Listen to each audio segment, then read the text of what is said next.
It was an ordinary holiday morning, the kind where the sun seemed to promise a day of leisure and laughter. I was in the hallway, coaxing my son Aaron to hurry up for his baseball game, when the world as I knew it shattered. Opening the door, I froze there like a ghost from a past life. Stood Mark, my husband who had vanished without a trace 3 years ago. "This is our home," he declared, his voice a strange mixture of assertiveness and uncertainty. But before I could process his presence, another figure emerged from behind him. Clara, my sister-in-law. The sight of her stirred a nest of vipers in my stomach. "We're going to take custody of Aaron," Clara said, her voice dripping with a sickly sweetness. I remembered all too well how many times I had speculated about this very scenario. Mark and Clara disappearing around the same time couldn't just be a coincidence. But with the whirlwind of daily life and limited resources, I had never been able to dig deeper into their disappearance. Lost in these thoughts, I barely registered Aaron's voice behind me. "Hey, Mom, who are you talking to?" My heart clenched. He stood there, my brave little boy, unaware of the storm about to break. Clara turned her predatory smile towards him. "Oh, it's nice to finally meet you. You're Aaron, right? I've wanted to meet you for so long." Her voice churned my insides.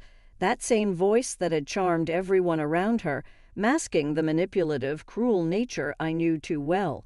The voice I had hoped to never hear again. Aaron, confused, glanced at me and then back at them. "Dad, what are you doing here? And who is she?" He moved closer to me, instinctively sensing the tension.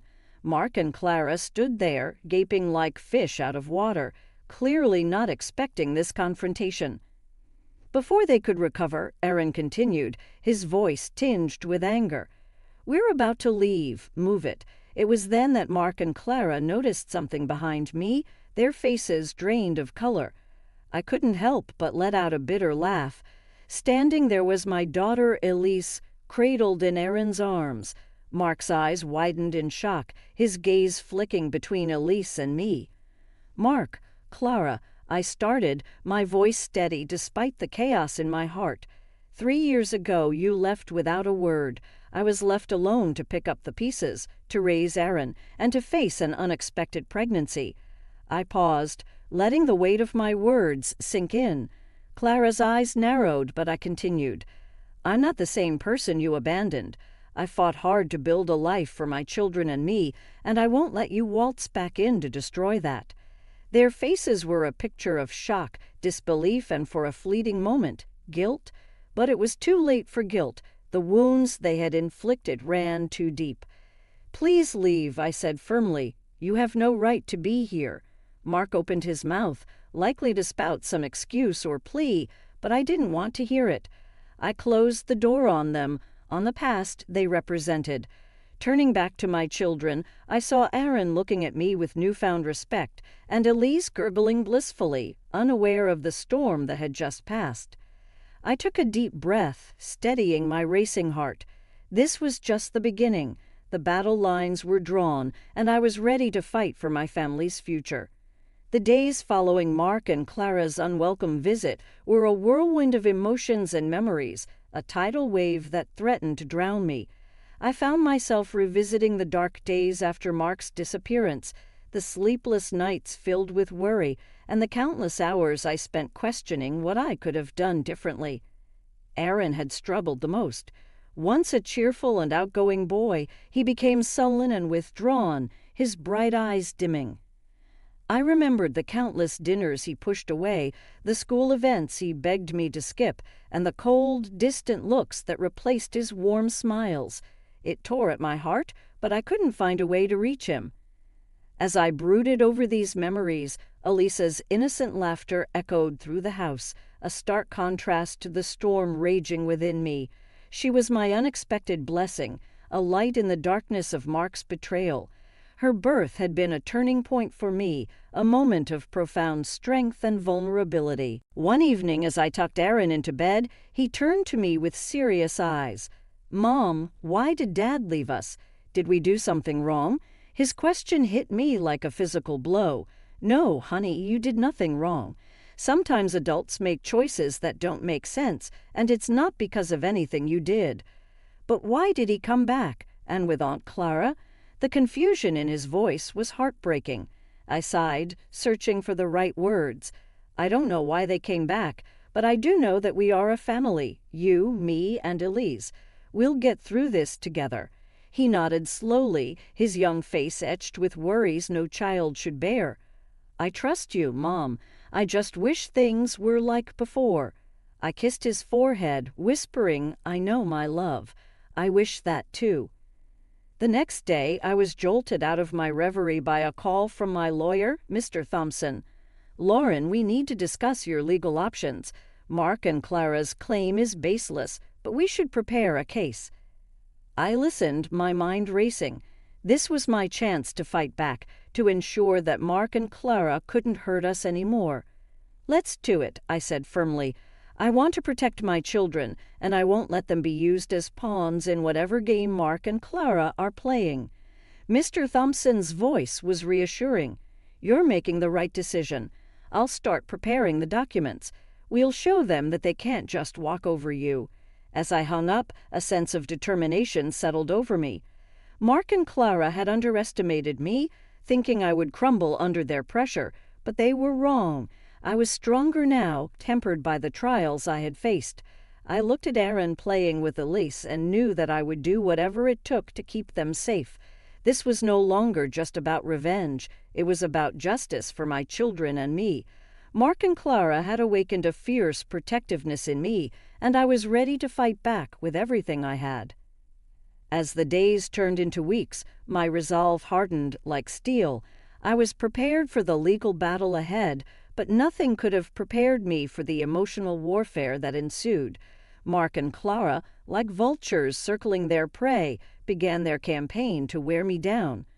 One afternoon, as I collected Aaron from school, I found them waiting, their presence a dark cloud on the sunny day.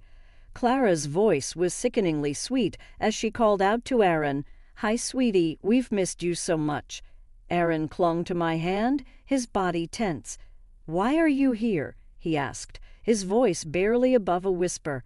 Mark stepped forward, his expression one of feigned concern. "We just wanted to see you, son. We're your family too, you know." I felt a surge of anger. "You lost the right to call yourself his family when you abandoned him," I snapped, pulling Aaron closer. Clara's eyes narrowed, her facade slipping. "Lauren, you can't keep him from us. We have rights." "Rights? You have no rights here," I retorted, my voice cold. "You both made your choice 3 years ago. Now live with it." Mark's face twisted in anger. "You think you're so perfect, Lauren. You're just a bitter woman who couldn't keep her husband happy." I could feel Aaron's grip tighten on my hand, his small body shaking. "Let's go, Aaron," I said, turning to leave. But Clara wasn't done. "You'll regret this, Lauren. We'll get what we want. We always do." Their threats echoed in my ears as we walked away, but I wouldn't let them see my fear. I had to be strong for Aaron and Elise. That night, as I lay in bed, their words haunted me. The idea of losing Aaron to those two was unbearable. I couldn't let it happen. I had to be smarter, stronger. The next day, I met with Mr. Thompson, my determination like a shield around me. "I want full custody of Aaron, and I want Mark and Clara to have no visitation rights," I said firmly. Mr. Thompson nodded. "It's going to be a tough battle, but I believe we can win this. You're a good mother, Lauren. The court will see that." As the legal preparations progressed, I found an unexpected ally in my own home. Aaron. One evening, he came to me, his young face set in a serious expression. "Mom, I want to tell the judge that I want to stay with you. Dad and Aunt Clara, they're not my family, not really." Tears welled in my eyes as I hugged him tightly. "Thank you, Aaron. That means more to me than you'll ever know." The day of the court hearing arrived like a storm on the horizon. I walked into the courtroom with Aaron by my side, ready to fight for our future. As the proceedings began, Clara tried to play the doting aunt, her words dripping with insincerity. Mark played the role of the repentant father, but his eyes were cold and calculating. But when Aaron spoke, his voice clear and unwavering, the truth shone through. I want to stay with my mom. She's been there for me when no one else was. The judge's decision came like a ray of sunlight through the clouds. Full custody granted to me with no visitation rights for Mark and Clara. As we left the courtroom, Mark's face was a mask of rage, and Clara's eyes burned with malice. But it didn't matter. We had won, Aaron and I, together. The victory in court brought a temporary sense of peace, but it was short-lived. Mark and Clara, like wounded animals, became more desperate and dangerous in their tactics. They started a slanderous campaign, spreading lies and rumors about me in our community. It was a psychological warfare I hadn't anticipated. One evening, Aaron came home from school, his eyes brimming with unshed tears. "Mom, kids at school are saying you stole me from Dad, that you're keeping me away from him because you're mean." My heart broke at his words. "Aaron, you know that's not true. Everything I've done to protect you and Elise." He nodded, but the doubt was evident in his eyes. "I know, Mom, but it's hard. They don't understand." I hugged him, feeling his small body tremble. "I know it's hard, sweetheart, but we'll get through this. We're stronger than their lies." As the days passed, the rumors grew more vicious. Clara had always been cunning with her words, and now she used them like a weapon to turn my world upside down. I knew I had to fight back, but I was wary of stooping to their level.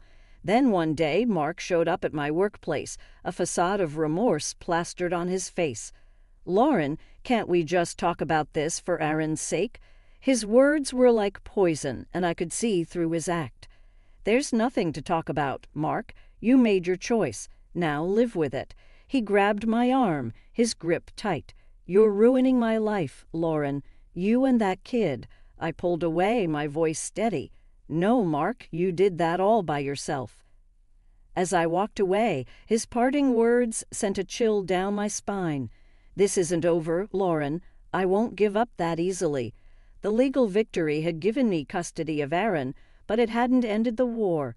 Mark and Clara were relentless, and I could see the toll it was taking on Aaron. He was caught in the middle of a battle he didn't understand, torn between his biological father and the mother who had never left his side. One night, Aaron came to me, his face etched with conflict.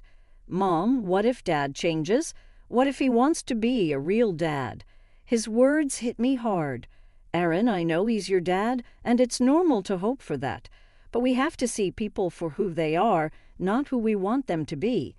Aaron was silent for a moment, then looked up at me, his eyes clear. "I know, I just wish things were different." I held him close, whispering, "I do too, Aaron, I do too." Despite the ongoing battle, I had to ensure that Aaron and Elise remained my priority. They were my strength, the reason I fought so hard, and I would do anything to protect them, to give them the life they deserved, free from the shadows of Mark and Clara's deceit. The relentless campaign by Mark and Clara took a darker turn, evolving into outright harassment.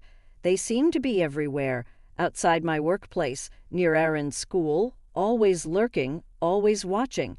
It was a psychological siege, and I felt its weight every day. But I refused to be intimidated.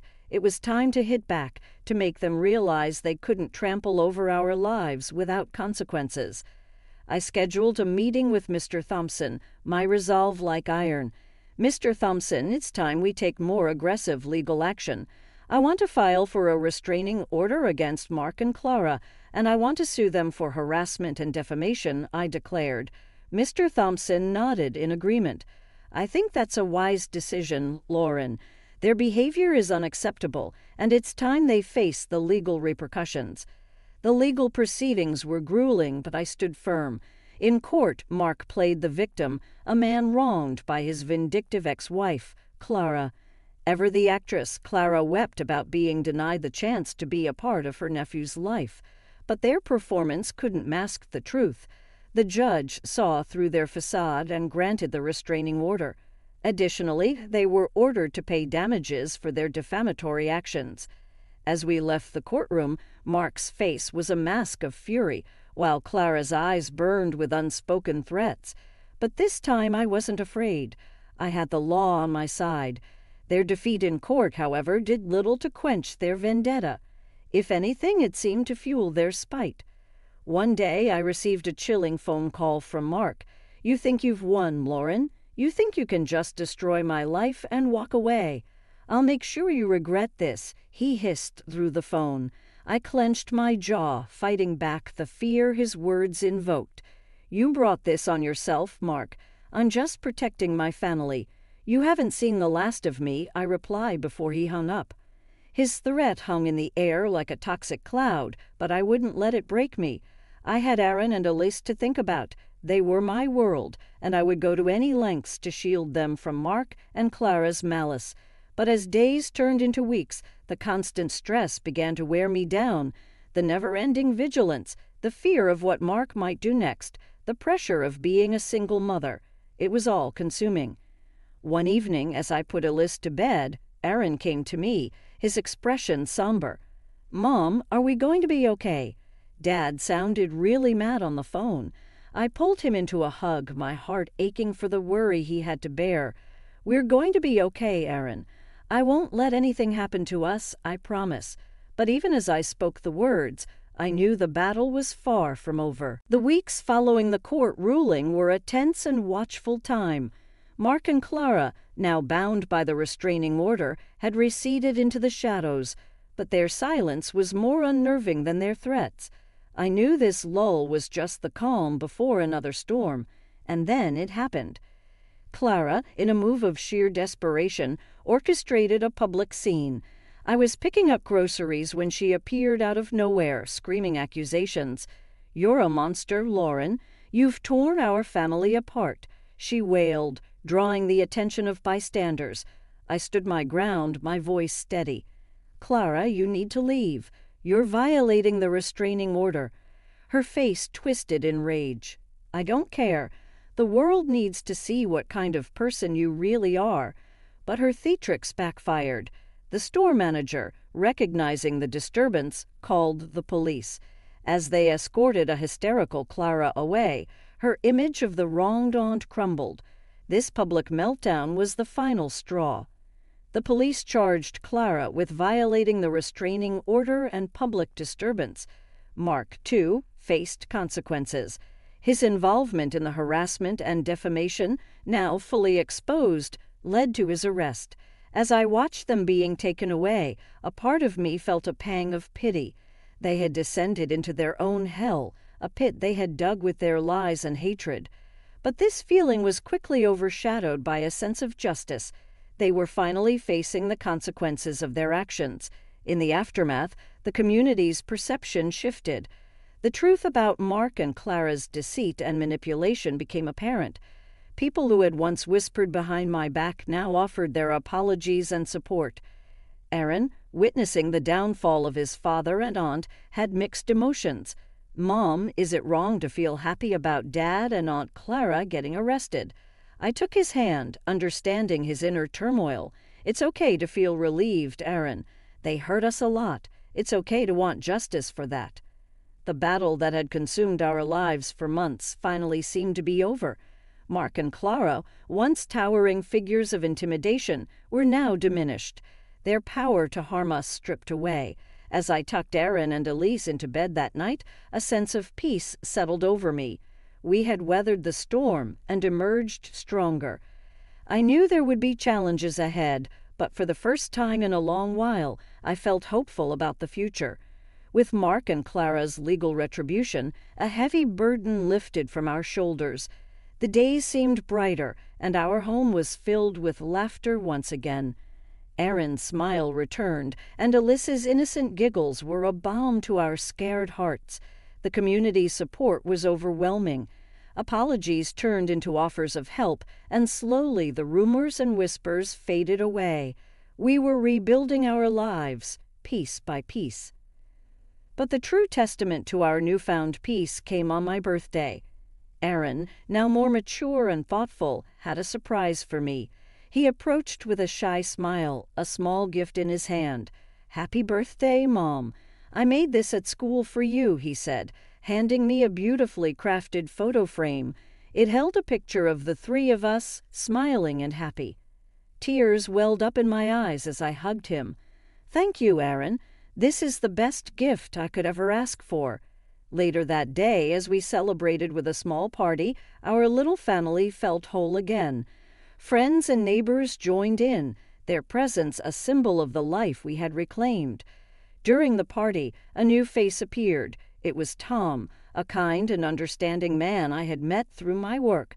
His support during our trials had been unwavering, and his presence now felt like a promise of new beginnings. "Happy birthday, Lauren. I hope this year brings you all the happiness you deserve," Tom said, his eyes warm and sincere. I smiled, feeling a spark of something new, something hopeful. "Thank you, Tom. It's already off to a great start." As the party wound down, Aaron came up to me, a serious look on his face. "Mom, I've been thinking. Maybe it's okay to start new things, to be happy again." I knelt down to meet his gaze. "It's more than okay, Aaron. We've been through a lot, and we deserve to be happy." He nodded, a small smile gracing his lips. "I like Tom. He's nice, and I think he makes you happy." I hugged him, my heart full. "He does, Aaron, and I'm glad you like him." That night, as I put Aaron and Elise to bed, I felt a sense of contentment I hadn't known in years. We had faced our demons and emerged victorious. Our future was ours to shape, and it looked bright and full of promise. Life had thrown us into turbulent waters, but we had learned to navigate the storm. Now it was time to enjoy the calm, to embrace the new dawn that awaited us.